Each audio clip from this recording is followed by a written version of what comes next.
हाय, hello, नमस्कार मंडळी. पुन्हा एकदा तुमचं आपल्या लाडक्या यूट्यूब चॅनलमध्ये मी मनापासून स्वागत करतो. सावळ्याची जणू सावली आणि पारू या मालिकेचा धमाकेदार महासंगम आपल्याला सोमवार आणि मंगळवार पाहायला मिळणार आहे. तर या महासंगमात नक्की काय होणार यासाठी हा व्हिडिओ शेवटपर्यंत नक्की बघा. या मालिकेत येणारे ट्विस्ट अँड टर्न्स हे प्रेक्षकांना नेहमीच आवडत असतात. पण आता हा आलेला टर्न खूपच भयानक असणार आहे. इकडे पारू आणि आदित्य देखील पार्टीला आलेले असतात. त्यावर अहिल्यादेवी म्हणते, "तिलोत्तमा, तू गेस्ट लिस्ट चेक केली नव्हतीस का?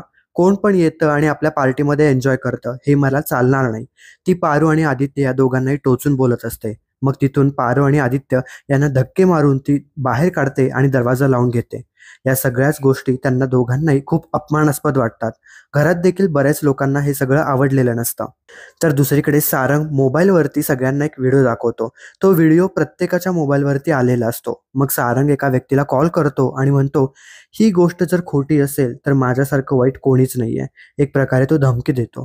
सावलीला देखील हे सगळं काय होतंय याचा काहीच ठावठिकाणा लागत नसतो. पण आता या सगळ्यामध्ये आदित्य खूप बेकार पद्धतीने अडकणार आहे.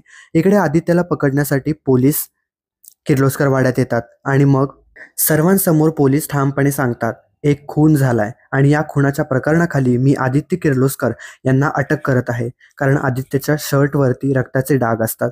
आता ते रक्त नक्की कुठून आलंय, काय आलंय हे अजूनही आपल्याला माहीत नाही आणि ते आदित्यला देखील कळत नसतं.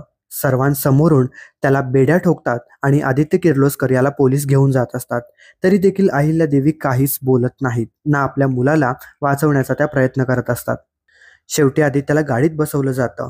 पारू आणि सावली देखील मागून पळत पळत येतात. पारू त्यांना थांबवायचा प्रयत्न करत असते, पण आदित्य तिला सांगतो की जोपर्यंत या गोष्टीचे खरी सूत्रधार आपल्याला मिळत नाही तोपर्यंत माझी सुटका होणार नाही, एवढं मात्र खरं.